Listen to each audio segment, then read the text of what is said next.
নিদর্শন আমরা পেয়েছি আলহামদুলিল্লাহ।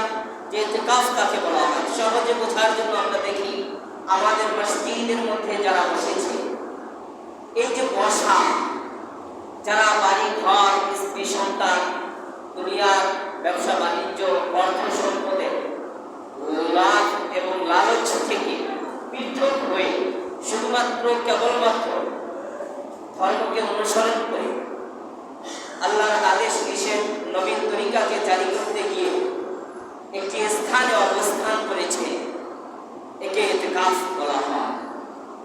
আসুন আমরা ইতিকাফের আরেকটি বিষয় জেনে নেই। ইতিকাফ শব্দের অর্থ হলো বিচ্ছেদ হওয়া। স্বাভাবিক অর্থ হলো বিচ্ছেদ হওয়া, আর শরঈ ভাষায় বলা হয় ইতিকাফ বলা হয় দুনিয়ার সমস্ত কাজকর্ম থেকে শুধুমাত্র আল্লাহর জন্য যারা মুসলিম আকিল বালেগা যারা আছে, আল্লাহর ওয়াস্তে পুরুষরা কোন মসজিদে অথবা পাঞ্জেগানা, কোন জুমা মসজিদ অথবা পাঞ্জেগানায় অবস্থান করার নাম হলো ইতিকাফ। মা এবং বোনেরা ঘরের কোণাকে বেছে নেওয়া অবস্থান করার নাম হলো ইতিকাফ। ইতিকাফ শব্দটি যেহেতু বিচ্ছেদ হওয়া অবস্থান করা শরীফ ভাষায়, এর জন্য ফার্স্ট হলো নিয়াত শব্দ। নিয়াত করতে হবে খালিস নিয়াত। আমরা যারা মসজিদে আসি, এই মসজিদে আসার মধ্যেও ইতিকাফ রয়েছে। মসজিদে যখন প্রবেশ করি ডান পায়ে প্রবেশ করি, এরপরে আল্লাহুম্মা ফতাহ লি আবওয়াব রাহমাতিক মসজিদের দোয়া করে আমরা প্রবেশ করব। 2, 3 নিয়াতকে শুদ্ধ করব। নিয়াতকে শুদ্ধ করব যা নফল ইতিকাফের জন্য মসজিদে প্রবেশ করেছি। 3 যতক্ষণ মসজিদে থাকব। 4 যতক্ষণ মসজিদে থাকব ততক্ষণ জিকির আজকার ইবাদতের নিয়াত করব। আমি যদি পারি নফল নামাজ পড়ব, যদি পারি তাহিয়াতুল সুন্নাহ, তাহিয়াতুল ওযু, দাখিলুল মসজিদে 2 রাকাত নফল করব। এরপরে যদি আমি না করি, যতক্ষণ থাকব আমি জিকিরে থাকব। জিকির যদি না করি কমসকম চুপ থাকব। কি থাকব? চুপ থাকব। বিশেষ করে খুতবা, এই খুতবা শোনাটা ওয়াজিব অংশ, কিন্তু আমরা কিন্তু খুতবার মধ্যেও কথাবার্তা বলি, নড়াচড়া করি। অথচ হাদিসে এসেছে খুতবার সময় ইশারা করাটাও নিষেধ। ইশারা করা, তুমি এখানে বসো, এমন কোনো ইশারা করাটাও নিষেধ। যেমনটি নামাজের ভিতরে যখন আল্লাহু আকবার তাকবীর তাহরিমা করলেন, তখন কিন্তু আপনি আর কাউকে ইশারা ইঙ্গিত কথাবার্তা আর কিছু করতে পারবেন না, ঠিক কিনা বলেন? তেমনি ভাবে আমাদের জোহরের নামাজ ছিল 4 রাকাত। কয় রাকাত? কথা বলুন, বোঝার জন্য বলি। কয় রাকাত? 4 রাকাত। জুমার নামাজ আমরা আদায় করি কয় রাকাত? 2 রাকাত। বাকি 2 রাকাত কোথায়? বাকি 2 রাকাত কোথায়? আপনি যদি খুতবার সময় শুরু থেকে শেষ পর্যন্ত চুপচাপ থাকেন, খুতবা শুনেন, তাহলে বাকি 2 রাকাতের সওয়াব আপনার দেওয়া হবে। সুবহানাল্লাহ। যেমনি ভাবে নামাজে কথা বলা যায় না, আমরা খুতবাতেও কথা বলবো না। আমরা ডান পায়ে প্রবেশ করব, দোয়া করব, নিয়াত করব। এরপর তাহিয়াতুল ওযু, দাখিলুল মসজিদ, তাহিয়াতুস সুন্নাহ, 2 রাকাত নফল করব ইবাদতের মধ্যে, অথবা জিকির আজকার করব। কিছুই যদি না করি 5 নাম্বার সুন্নাত হলো চুপচাপ বসে থাকবো। এই 5টা সুন্নাত যিনি আদায় করবে, রাসূল সাল্লাল্লাহু আলাইহি ওয়াসাল্লাম বলেন, যেমন রমজান মাসে ইতিকাফ করলে সওয়াব হয়, ওইভাবে নফল ইতিকাফের সওয়াব তাকে দেওয়া হবে। সুবহানাল্লাহ। তাহলে 1 নাম্বার ইতিকাফ হলো নফল ইতিকাফ। কি ইতিকাফ? কথা বলো, নফল। 2 নাম্বার মান্নাতের ইতিকাফ, যা আমি আমার সন্তান ডাক্তার অথবা বিভিন্ন সিস্টেমের প্রয়োজনে আপনি বললেন যে যদি সুস্থ হয়, অথবা আপনার কোনো জ্ঞান অর্জন করার প্রয়োজন, কোনো সাধনা করার প্রয়োজন, আপনি বললেন আমার সাধনা পূর্ণ হলে আমি ইতিকাফে থাকবো। কি থাকবো? ইতিকাফে থাকবো। এই যে মান্য, দিন নির্দিষ্ট করা নির্দিষ্ট ছাড়া এই মান্যতের জন্য আপনার রোজা রাখতে হবে। কি রাখতে হবে? রোজা রাখতে হবে। রোজার সহিত ইতিকাফ করতে হবে। এটাকে বলা হয় ওয়াজিব মান্যতের ইতিকাফ। তাহলে 1 নম্বরে হলো নফল ইতিকাফ, 2 নম্বরে হলো ওয়াজিব ইতিকাফ, 3 নম্বরে যে ইতিকাফ আমরা বসেছি মাহে রমজানের মধ্যে বিশেষ করে দিন নির্দিষ্ট করে সুন্নাতে মুআক্কাদায়ে কিফায়া ইতিকাফ। এই ইতিকাফের মধ্যে বিশ্বনবী সাল্লাল্লাহু আলাইহি ওয়াসাল্লাম বলেন, আল্লাহর হাবিব এক বর্ণনায় বলেছেন 55টি থেকে 50টি বর্ণনা রয়েছে। এই 50টি বর্ণনা এক এক বর্ণনা এক এক রকম বলেছেন। রাসূল সাল্লাল্লাহু আলাইহি ওয়াসাল্লাম থেকে বর্ণনা রয়েছে পূর্ণ বছরের মধ্যে তোমাদের ইতিকাফ যেতে পারে। পূর্ণ বছরের মধ্যে ইতিকাফ যেতে পারে, মানে সবে কদর যেতে পারে। আবার হাবিব বলেন তোমাদের এই সবে কদরটা রমজানের শুরুতে যেতে পারে। আবার রাসূল সাল্লাল্লাহু আলাইহি ওয়াসাল্লাম বলেন তোমাদের সবে কদর যে ইতিকাফে বসেছে তালাশ করার জন্য এই সবে কদর প্রথম দশকের মধ্যে যেতে পারে। হাবিব বর্ণনা করেন তোমাদের সবে কদর মধ্য দশকের মধ্যে যেতে পারে। রাসূল সাল্লাল্লাহু আলাইহি ওয়াসাল্লাম প্রথম 10 দিনে ইতিকাফ করেন, আবার মধ্য 10 দিনে ইতিকাফ করেন, আবার আল্লাহর হাবিব শেষ দশকে ইতিকাফ করেন। রাসূল সাল্লাল্লাহু আলাইহি ওয়াসাল্লাম বলেন যে তোমরা বেজুর রাত্রিগুলো শেষের দশকে তালাশ করো। তাহলে সব হাদিসের নির্যাস শেষের হাদিস যেটা বোঝা যায়, আবু হুরায়রাকে বললেন আবু হুরায়রা তুমি বলো যে বেজুর রাত্রিগুলো যেন তালাশ করে শেষের দশকে। আচ্ছা বলুন, আগের কথা যত বলেছে সব কথার নির্যাসে আল্লাহর হাবিব বললে শেষের দশকে বেজুর রাত্রিতে তালাশ করো, তাহলে বোঝা যায় আল্লাহর হাবিব শেষের দশকের মধ্যে গুরুত্ব বেশি দিয়েছেন। ঠিক কিনা বলেন? 21 তারিখ, 23 তারিখ, 25 তারিখ, 27 তারিখ, 29 তারিখ, এই 5টি রজনী আল্লাহর হাবিব গুরুত্ব দিয়ে বলেছেন তোমরা বেজুর রাত্রিগুলো তালাশ করো। এখন বেজুর রাত্রি কখন তালাশ করবে? আমরা তো মসজিদে থাকি না, তারাবি করে দৌড়, ইমাম সাহেব মুনাজাত করবেন বিতরের নামাজের পর, এরপরে তো আল্লাহর ওলিরা অনেক সময় নফল করবে। ঠিক কিনা বলেন? কিন্তু সেই নফলের সময় তো নাই, কারণ হলো সারাদিন রোজা রাখার পর শরীর ক্লান্ত, যার কারণে বিধের নামাজটাও আমাদের অনেক সময় কষ্ট হয়ে যায় শারীরিক অবস্থার কারণে। নফল তো করে থাক, কোন দিন 21 তারিখ আর 23 তারিখ মনে রাখা কঠিন, এই জন্য নামাজ পড়ে দৌড়। এর জন্যই আল্লাহর হাবিব একটা সিস্টেম করে দিলেন, আল্লাহ রাব্বুল আলামিন একটা সিস্টেম করলেন। সব বান্দা তো থাকতে পারবে না, থাকতে পারবে না, সম্ভব না।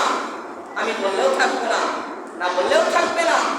সুতরাং আসহাবে সুফা সবার জন্য নয়।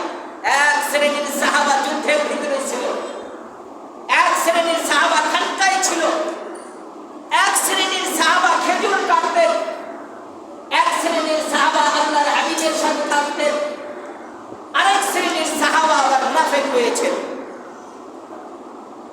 আর এক দল তো কাফের ছিলই। তাহলে প্রকার ভেদ শ্রেণী বিন্যাস সব সময়ের জন্যই থাকবে, সব সময়ের জন্যই থাকবে। সবাই যদি ভালো হয় তাহলে তো সবাই জান্নাতে যাইত, জাহান্নামের প্রয়োজন ছিল না। ঠিক কিনা বলেন? তাহলে আল্লাহ রাব্বুল আলামিন যা করেন আল্লাহ মহাজ্ঞানী বুঝেই করেন। জাহান্নাম কেন সৃষ্টি জাহান্নাম এমনি সৃষ্টি করেন নাই, এমনি করেন নাই। এরপরে আল্লাহ ইঙ্গিত করেছেন, দেখো আমি কত দয়ালু। জাহান্নাম করেছি 7টা, জান্নাত করেছি কয়টা? 8টা। এখানেও বুঝে নাও আমি দয়ালু, সৃষ্টির মধ্যেও দয়ালু। আমি একটু বেশি করে করেছি তোমাদের জন্য। সুবহানাল্লাহ। তেমনি ভাবে এক দল থাকবে বাহিরে ব্যবসা বাণিজ্যের মধ্যে, আরেক দল তো গুনার মধ্যে, আরেক দল থাকবে আর্থিকভাবে ফ্যামিলি নিয়ে নানান চিন্তার ভিতরে। এইভাবে দল বিভক্ত হয়ে যাবে। কিন্তু তাদের জন্য আল্লাহ রাব্বুল আলামিন সিস্টেম করলেন, বান্দারে আমি বড় দয়ালু, তোমাদের জন্য সিস্টেম করে দিলাম। যদি একজন মানুষও তোমাদের এই 10,000 সমাজের সামাজিক মানুষগুলোর মধ্যে এক্সাম একজন যদি বসে যায় তোমাদের জন্য, আমি রব ঘোষণা করে দিলাম, হাবিব আপনি বর্ণনা করুন ওই 10,000 মানুষের দায়িত্ব নিয়ে যিনি বসেছে এই লোকটাই বান্দা যদি ঘুমিয়ে যায় এশার নামাজ পড়ে আর ফজরের নামাজ না পড়ে, তারপরও সকলের দায়িত্ব থেকে আমি মুক্ত করে দিব। সুবহানাল্লাহ বলেন।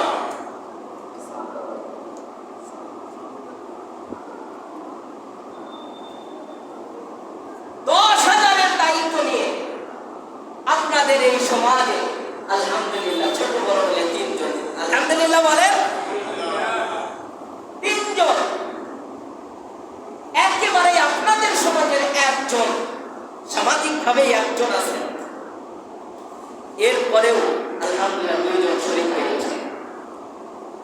তাহলে এই সমাজে আমরা যারা আসি অথবা আমরা যারা সময় দিচ্ছি, তাদের জন্য সহজ একটি কথা করে দিলেন যে তারা যদি এখানে ইবাদত না করতে পারে, তারপরেও তাদের দায়ভার হিসাবে, তাদের মুক্তিপণা হিসাবে আমি একটি সিস্টেম করে দিলাম। আর তোমরা 10,000 মানুষ তার দিকে তাকানো, এটা একটা হক। যেহেতু সমাজ থেকে সবার দায়িত্ব নিয়ে বসেছে, এখন আসুন আমরা যারা ইতিকাফে আছি, যারা নাই, উভয়কে আল্লাহ কি করবেন? মাফ করবেন, সব দিবেন। আমাদের পক্ষ থেকে বসেছে এই জন্য, কিন্তু যিনি বসেছেন তার তুলনায় তো আপনি সব পাবেন না। পাবেন না, আপনার দায়িত্ব পাবেন, আল্লাহ আপনাকে সব দিবেন। কিন্তু যিনি মেহনতে আছেন, কষ্ট করতেছেন, মুজাহিদা করতেছেন, ওনার সবের তো কোনো অভাব নেই। অতুলনীয় ভাবে আল্লাহ তাআলা তাকে দান করবেন। যে ব্যক্তি ইতিকাফে বসেছে, যারা বসেছেন তাদের জন্য কিছু নিয়ম কানুন রয়েছে। আমরা নিয়ম মোতাবেক যদি ইতিকাফ করতে পারি, আমাদের ইতিকাফ সুন্নাতুল মুআক্কাদায়ে কিফায়া হবে এবং তার ফাসাইল আমাদের হবে ইনশাআল্লাহ। আল্লাহ রাব্বুল আলামিন পবিত্র কোরআনের সূরাতুল বাকারা 187 নম্বর আয়াতে এই ইতিকাফকে ইঙ্গিত করে বলেছেন, ওয়ালা তুবাশিরুনা ওয়া আনতুম আকিফুনা ফিল মাসাজিদ। ওয়ালা তুবাশিরুনা, যারা ইতিকাফ করবে মসজিদের মধ্যে বসেছে, মসজিদের মধ্যে দুনিয়ার কাছ থেকে ফারিগ হয়ে বসেছে, আল্লাহ রাব্বুল ইজ্জত ওয়াল জালাল ঘোষণা করেন, লা তুবাশিরু, তারা যেন কোনো প্রকার বেহায়াপনা না করে, তারা যেন মুবাশারায়ে ফাহিশা না করে। মুবাশারায়ে ফাহিশা মুহাদ্দিস বলে আয়াতের ব্যাখ্যায় নিয়ে এসেছেন বৈধ অথবা অবৈধ। বৈধ বলা হয় স্ত্রী, অবৈধ বলা হয় বেগানা নারী। এদের সাথে এমন কিছু না করা যার দ্বারা রোজা নষ্ট হয়ে যায়, এমন কিছু না করা, তার সাথে বিশেষ কোনো কাজগুলো না করা, চুম্বন না করা, স্পর্শ না করা, যার দ্বারা রোজা নষ্ট হওয়ার সম্ভাবনা থাকে। এবং মাহে রমজানের জন্য সারাদিন সিয়াম সাধনা করা যায়, রাত্রির বেলা স্ত্রীর সাথে সম্পর্ক করা যায়, জায়েজ আছে। কিন্তু ইতিকাফকারী রাত্রেও এই কাজ করতে পারবে না। যদি এমন কোনো কাজ করে যা ওই কাজের দিকে ধাবিত হয়, তাহলে ওই ইতিকাফ নষ্ট হয়ে যাবে। আর যদি সরাসরি বিশেষ কাজগুলো করা হয়, তাহলে তো থাকবেই না, রোজাই থাকবে না। পরে তো ইতিকাফের বিষয়, রোজা যদি ভাঙ্গে আপনার ইতিকাফ থাকবে না। এই জন্য এই কাজ থেকে দূরে থাকতে হবে। এখন এই কাজের কথা কেন বলা হয়েছে মাসআলা আসবে ইনশাআল্লাহ। ওয়া আনতুম আকিফুনা ফিল মাসাজিদ, যখন তারা মসজিদের মধ্যে নিজেকে অবস্থান করে দেয়, এর মানে মসজিদের মধ্যে ইতিকাফে বসে যায়, তখন আর এই কাজগুলো করা যাবে না। রাসূল সাল্লাল্লাহু আলাইহি সাল্লাম বলেন, যারা ইতিকাফে বসে তারা তো ফেরেশতার মতো, সাহিবুন কাআন্নাহুল মালায়েকা, তারা ফেরেশতাদের বন্ধু হয়ে যায়। তাহলে ফেরেশতাদের বন্ধু হলে আপনার তারা ছোটখাটো কোনো গুনাহ প্রকাশ করা উচিত নয়, ঠিক কিনা বলেন? ছোট গুনাহগুলো। এখন ইতিকাফে বসেছেন, কিছু মাসআলা বলে আলোচনায় যাই যে ইতিকাফে যারা বসেছেন, আমরা তো অনেকেই মাসআলা জানি না যে ইতিকাফ কিভাবে করতে হয়। আলহামদুলিল্লাহ, বিশ্বের আনাচে কানাচে ধর্মপ্রাণ মুসলমান ভাইয়েরা ইতিকাফে বসেছে, অনেকে জানে না যে ইতিকাফ জিনিসটা কি। আচ্ছা বলুন আপনারা, যে এমন দামি জিনিস উমরার সওয়াব দেওয়া হবে, সেই জিনিসটা কি সহজ কোনো বিষয় না। হজ করতে গেলে হজ করে আসবেন, চলে গেলেন আর চলে আসলেন, এটা এক প্রকার হজ। আর একটা হজ হলো আপনার রোকন বিধান মেনে হজ করা। কিন্তু আপনি গিয়েছেন এবং কাবা শরীফের গিলাফ ধরেছেন, হাদিস রয়েছে, নজর দিয়েছেন, আল্লাহ আপনাকে গুনাহ মাফ করবে। আর একটা হলো আপনার বিধান আছে, হজের বিধান, রোকন, কোথায় কিভাবে চক্কর দিতে হবে, কোথায় লাব্বাইক বলতে হবে, সবকিছু যদি আপনার জানা থাকে, এটা হলো পরিপূর্ণ হজ। কি হজ? পরিপূর্ণ হজ। তেমনি ভাবে আপনাকে পরিপূর্ণ কবুল হজের সওয়াব দেওয়া হবে, উমরার সওয়াব দেওয়া হবে। যদি আপনি ইতিকাফ করেন, তাহলে ইতিকাফটা ওইরকমই হইতে হবে, ঠিক কিনা? ইতিকাফে বসেছেন আপনি, আলহামদুলিল্লাহ, সুবহান আলহামদুলিল্লাহ, দুনিয়ার কাছ থেকে ফারেগ হওয়া ভাই এ যুগে কঠিন, এ যুগে কঠিন। আপনাকে যদি বলা হয় যে আপনি ইতিকাফে বসেন, আপনার দুনিয়ার কাজের কোনো শেষ নাই, অজুহাতের শেষ নাই। 2টা দিনের জন্য, 5টা দিনের জন্য, 10টা দিনের জন্য আপনি ফারেক হতে পারেন না। ডক্টর যদি আমাকে বলে যে আপনার অসুস্থতার কারণে 10 দিন পর্যন্ত কারোর সাথে কথা বলা যাবে না, হাঁটা যাবে না ইত্যাদি, আপনার অঙ্গ প্রত্যঙ্গের অবস্থা বুঝে যদি ডাক্তার ফর্মুলা দেয়, আমরা কিন্তু বাস্তব মেনে নেই, ঠিক কিনা বলে? এটা মেনে নিতে বাধ্য।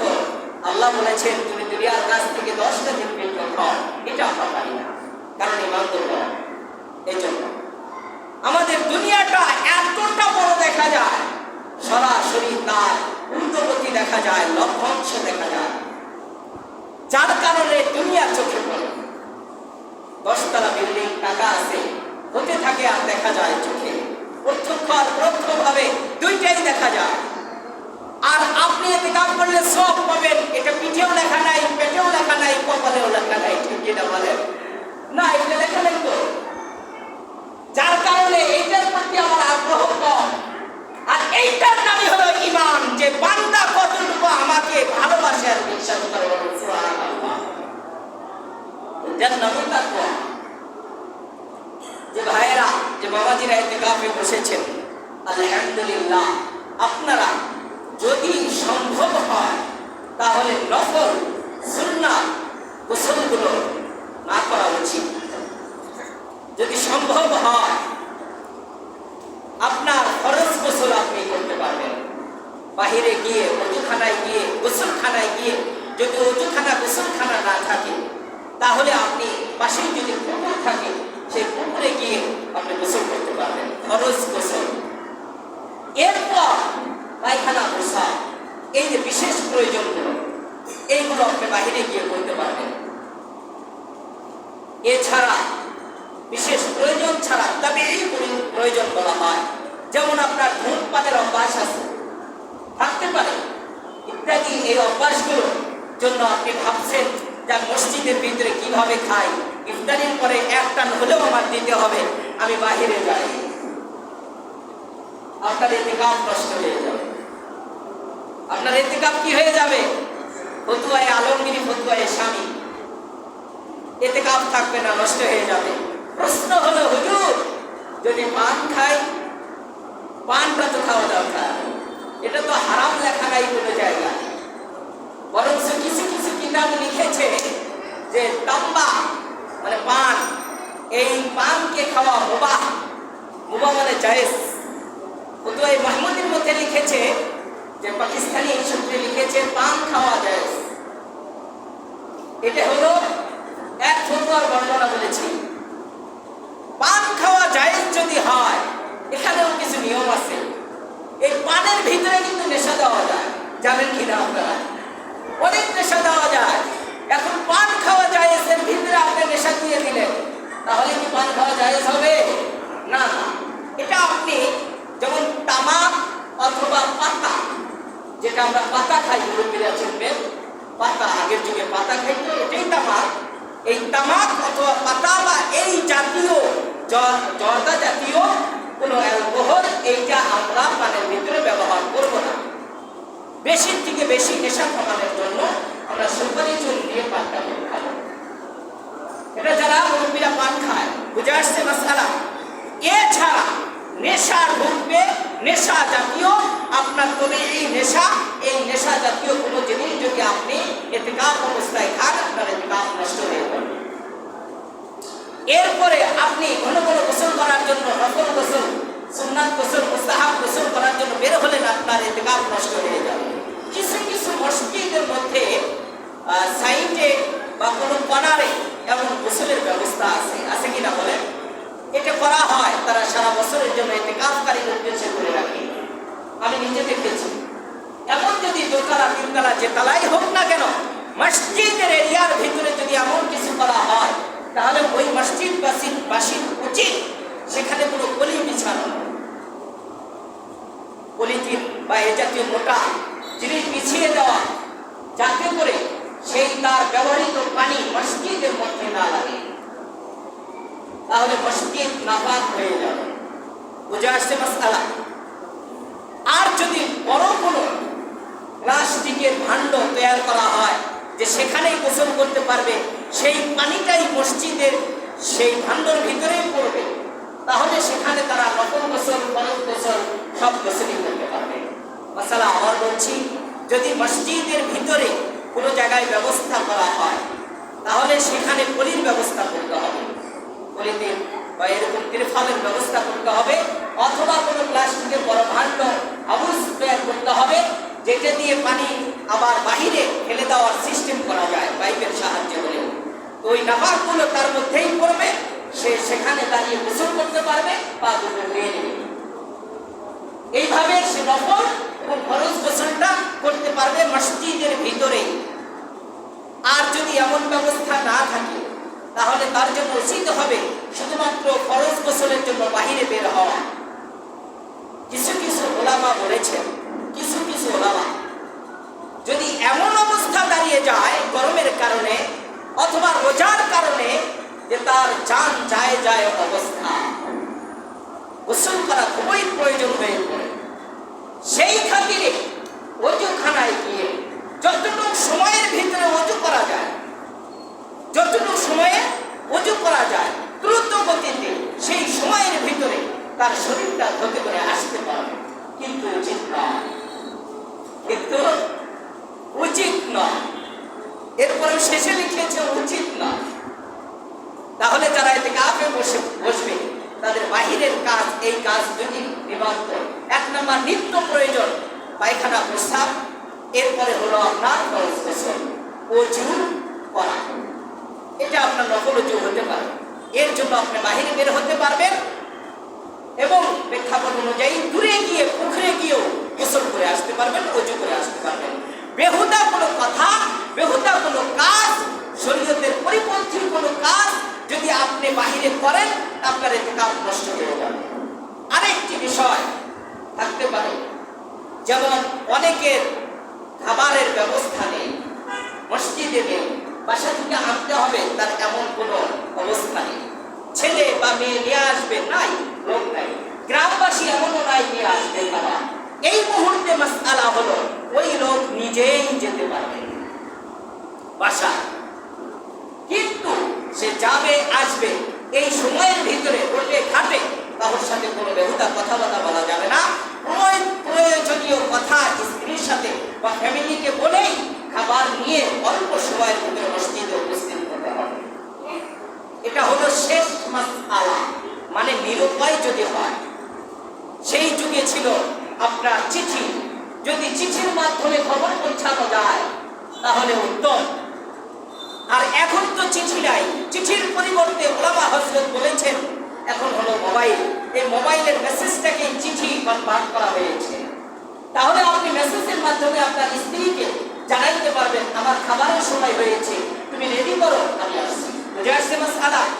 বর্তমান আপডেট মাসআলা এটা। আপনি ফোনের মাধ্যমে 1 মিনিট বলে দিবেন যে খাবারটা তৈরি করো, আমি আসতেছি বা যাচ্ছি। এরপরে আপনি যদি বিশিষ্ট ব্যবসায়ী হয়ে থাকেন তাহলে আপনার মসজিদের মধ্যে থেকে জরুরিভাবে কিছু মেসেজ প্রয়োগ করতে পারবেন, এবং যদি প্রয়োজন হয় ফোনে একটু কথা বলতে পারবেন যে আমার অমুক মালটা অমুক জায়গায় শিফট হচ্ছে, অমুক জায়গায় জাহাজ যাচ্ছে বা হেলিকপ্টার আসতেছে ইত্যাদি। বুঝে আসছে যে আমার মাল নামবে বা নামছে, রিসিভ করো। এইভাবে কিছু কথা অল্পতে সেরে নিতে পারবেন। কিন্তু কোনো মাল আপনার মসজিদের মধ্যে উপস্থিত করে ব্যবসার উদ্দেশ্যে দেখাশোনা ছেড়ে দেওয়া, এসব কিছু করলে আপনার ইতিকাফ নষ্ট হয়ে যাবে। আপনি যদি ব্যবসায়ী হয়ে থাকেন, এই জন্য এখন ইতিকাফকারী জানাজায় যেতে পারবে কিনা? ইতিকাফকারী যদি জানাজায় যায় ইতিকাফ নষ্ট হয়ে যাবে। জানাজার তার কোনো দায়িত্ব না। যদি মসজিদে মুয়াজ্জিন না থাকে তাহলে সে মুয়াজ্জিনের কাজটা করতে পারবে, আজান দিতে পারবে। ইতিকাফকারী যদি খতিব হয়, ইমাম হয়, তার যদি জুমার নামাজ পড়ানোর জন্য অন্য মসজিদে যেতে হয় তাহলে ইতিকাফকারী যেতে পারবে। শুধু নামাজ শেষ হওয়ার পরেই আবার তার নিজ মসজিদে চলে আসতে হবে ইতিকাফ করার জন্য। মা বোনেরা যারা ঘরে বসেছে ইতিকাফ করার জন্য, যদি এমনটা সিচুয়েশন দাঁড়িয়ে যায় যে তার কাজকর্ম ছাড়া খাবার তৈরি করা সম্ভব নয়, সেক্ষেত্রে বর্তমান আধুনিক মাসআলা হলো তার জন্য প্রয়োজন তার যেখানে ইতিকাফে বসেছে সেই জায়গায় কারেন্টের জিনিসগুলো সেট করে দেওয়া। বর্তমান আপডেট। আর আগের যুগে তো এটা ছিল না। সেই খাতিরে আপনি রান্নার ঘর যদি দূরে হয় অথবা যদি আপনার যতদূর সম্ভব ঘরের ভিতরে থেকেই আপনার এই কাজগুলো যদি সমাধা করা সম্ভব হয়, দ্রুত গতিতে সমাধা করে বেশ আসলে আপনি ইতিকাফে বসে যাবেন, তাহলে ইতিকাফ নষ্ট হবে না। মা বোনদের বিশেষ একটি রোগ রয়েছে পিরিয়ডের সময়। এই রোগ যদি তার সেই সময় শুরু হয়ে যায় তাহলে তার ইতিকাফ নষ্ট হয়ে যাবে এবং কাজা করতে হবে। তেমনি ভাবে মসজিদের মধ্যে যদি যে কোনো কারণবশতে রোজা ভেঙে যায়, রোজা ভঙ্গের কারণ পাওয়া যায়, ইতিকাফকারীর ইতিকাফ নষ্ট হয়, তেমনি ভাবে এটাও কাজা করতে হবে। আবু হানিফার ছাত্র ইউসুফ উনি বলেন যদি একটা ইতিকাফ নষ্ট হয় 10 দিনের মধ্যে তাহলে 10টা ইতিকাফই করতে হবে। একটু কঠিন ভাবে বলেছে। আমাদের ইমাম আবু হানিফা বলেছেন না, যদি একটা ইতিকাফ নষ্ট হয়ে যায়, মানে একদিনের ইতিকাফ যদি নষ্ট হয় তাহলে একটা ইতিকাফই কাজা করতে হবে। সুবহানাল্লাহ বলেন, সহজ করে দিয়েছে। একটা ইতিকাফ যদি নষ্ট হয়, যারা ইতিকাফে বসেছে তারা যদি পারে কোরআন হাদিস তেলাওয়াত করবে, তালিম করবে, বয়ান করবে। যদি না পারে তাহলে জিকির করবে। জিকির যদি কিছুই না পারে কমাসকম লা ইলাহা ইল্লাল্লাহ আস্তাগফিরুল্লাহ এই শব্দগুলো জপবে। একেবারে চুপচাপ থাকা এটা বাকি। আমি কিছুই জানি না, চুপ হয়ে বসে আছি, সব পাওয়া যাবে। কিন্তু মাত্র লিখেছে কমাসকম আমরা এটা তো বলতে পারি আস্তাগফিরুল্লাহ, লা ইলাহা, ছোট ছোট শব্দগুলো আল্লাহু আকবার, মুসলিম হিসাবে বিসমিল্লাহির রহমানির রহিম, এভাবে আমরা যা জানি এইভাবে ছোট ছোট শব্দগুলো দিয়ে জিকির করা। এখন যারা ইতিকাফে বসলো তারা তো আমাদের উপকার করতেছে, ঠিক কিনা বলেন? আমাদের উপকার করতেছে। আমরা এই সমাজে যারা আছি, যারা আসি, নামাজ পড়ি, তারা আমাদের উদ্দেশ্য করে আল্লাহ রাস্তায় বসেছে। গত জুমায় বলেছিলাম ইতিকাফকারী ফাজাইল কত লাভ, যারা বসে তাদের লাভের কোনো শেষ নাই। এখন তারা কি জন্য বসেছে প্রশ্ন এটা, কেন ইতিকাফ করতেই হয়? তার একটা মাত্র জবাব, ইতিকাফ করার মূল উদ্দেশ্য হলো শবে কদর তালাশ করা। কি করা? শবে কদর তালাশ করা। এই তালাশের জন্য তাদেরকে আমরা 10 দিন অনুসন্ধানের জন্য রেখেছি। শবে কদর কিভাবে বুঝবো? আল্লাহর হাবিব বলেছেন, আমাকে আল্লাহ রাব্বুল আলামিন শবে কদরের নিদর্শন